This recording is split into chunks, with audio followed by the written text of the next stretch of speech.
Hola, ¿qué tal? Bienvenidos. Vamos a hacer otro video más acá desde el Museo de Bellas Artes. Estamos en una de las salas más representativas de nuestro museo, donde hay algunas de las joyas de nuestro museo. Vamos a mirar esta pintura que es del taller de Lucas Cranach. Cranach era un enorme pintor bávaro del Renacimiento alemán. De esta pintura siempre me encantó quién era el ladrón bueno y quién era el ladrón malo. El malo claramente vemos que se ganó el infierno, el bueno vemos que lo está esperando el paraíso. Me gustaba el caballo, el cuidado con el que está pintado ese caballo, cómo está pintado el caballero en la armadura, las mujeres a la izquierda, cómo fue pintado esos árboles, atrás un paisaje que se pierde.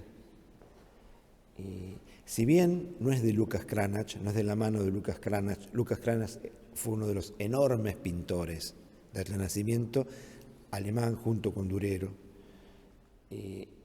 Sin embargo, en esta obra podemos rastrear muchísimo de su arte.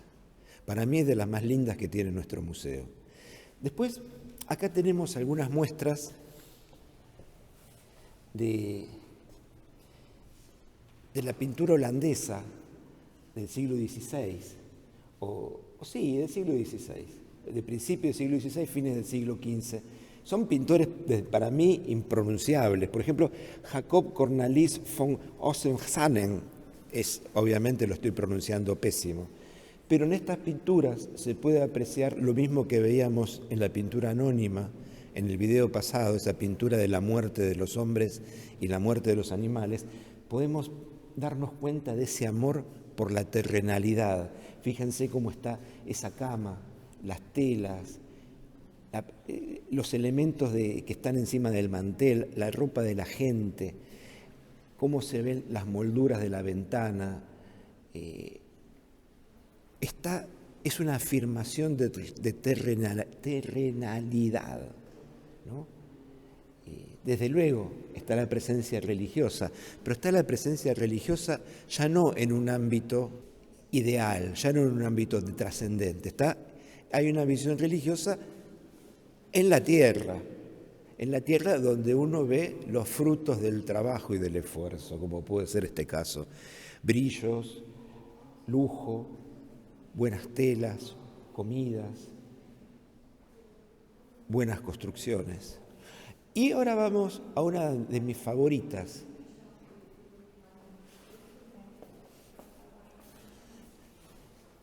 Patinir era un pintor flamenco. Había nacido en Dinant, ¿no? Él se lo considera uno de los primeros paisajistas. Yo no sé si es tan importante ser el primer paisajista o el segundo paisajista. En todo caso, era buenísimo. Y tenía siempre un gusto raro por el color.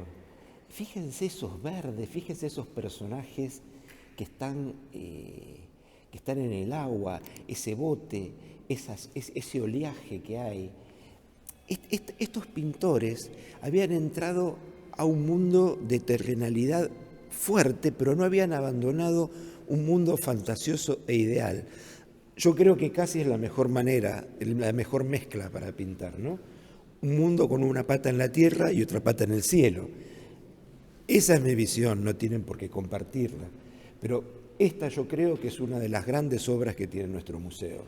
Yo he tratado de mirarla, he tratado de copiarla, he tratado de entender cómo armaba el espacio, cómo armaba las figuras, la lógica con la que usaba las diagonales.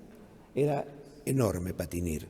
Posiblemente sea menos conocido que otros pintores, es claramente mucho menos conocido que Bruegel, pero Patinir es uno de los grandes pintores que tuvo Europa.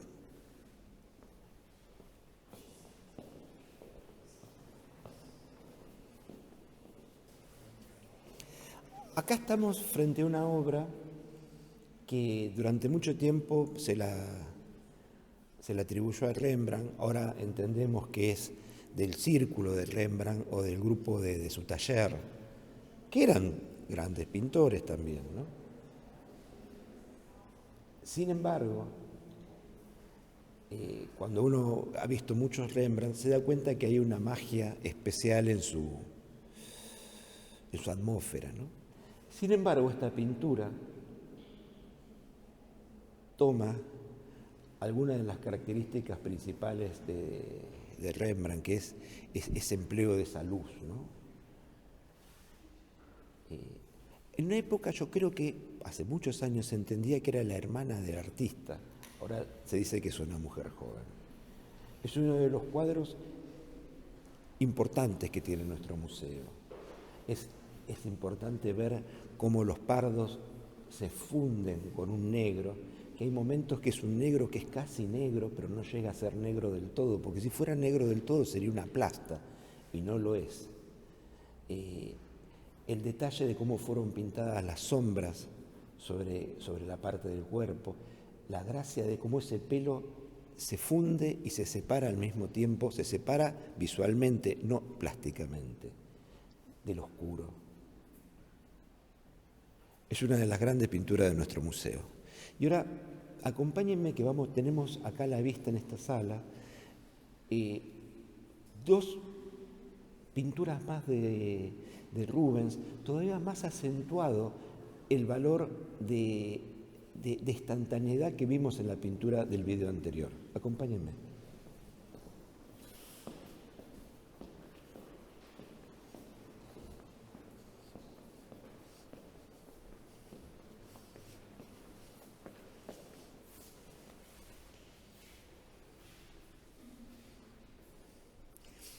Fíjense esta pintura de Rubens, que es una alegoría, o sea, la virtud y la fortuna, que posiblemente fue un boceto. Fíjense con qué maestría están puestos los celestes, los rosas, los azules y los rojos fríos y los rojos cálidos, los colores carne, cómo armó el brazo, la sombra, cómo armó la luz, cómo puso los tierras. Es posible que algunos de los colores de los tierras de abajo hayan cambiado con el tiempo, es posible que algunos de los azules del cielo hayan cambiado con el tiempo. Sin embargo, todavía se adivina bastante cómo fue pintado. En ese sentido, es una lección de pintura para aquellos que pintamos. Y miren Rubens oscilaba, como todos los artistas de su época, entre la representación religiosa cristiana y la mitología griega y latina. Acá representa un episodio semi-mitológico, semi-histórico de la fundación, de la época primitiva de Roma, que es el rapto de las Sabinas. Y acá todavía más que en el anterior se nota la impronta nerviosa de cómo la armó la pintura, ¿no? El uso de las diagonales, lo no estático y el uso del color, ¿no? Fíjense la parte de cómo el oscuro de esa capa se va mezclando con los otros oscuros, cómo de repente hay un oscuro cálido, un oscuro frío, hay un gris oscuro que de repente se transforma en un casi negro y de repente hay unos tierras, todos oscuros, y sin embargo esos oscuros ahí vibran de una manera increíble, lo mismo que vibran de repente un montón de claritos juntos, así por ejemplo tenemos el verde clarito con el siena tostado, hay unos casi blancos.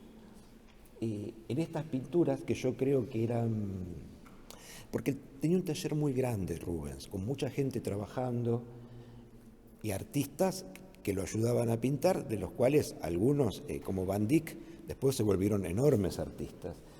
Y deben estar todo el tiempo planificando enormes pedidos y repitiendo cuadros. Y a veces se tomaba un tiempo para pintar algunos cuadritos como este, que es hermoso. Acá tenemos un exponente de la escuela de Frank Hals. Yo creo que este cuadro para nuestro museo tiene un valor histórico.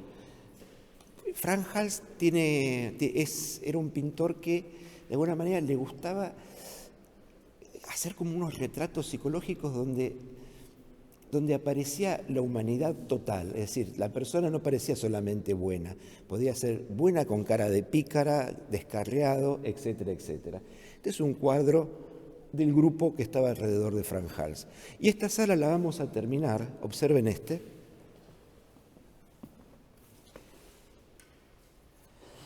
con este paisajito digo por el tamaño, ¿no?, de Van der Velde. Es un paisaje holandés. Yo lo traigo a colación porque cuando uno tiene llanura, como tenemos nosotros, el protagonista siempre se termina siendo el cielo, que es lo importante en esta pintura. Entonces tenemos una pintura donde el protagonista es en un 85% el cielo. Acá terminamos la recorrida de una de las salas más representativas y significativas de nuestro museo.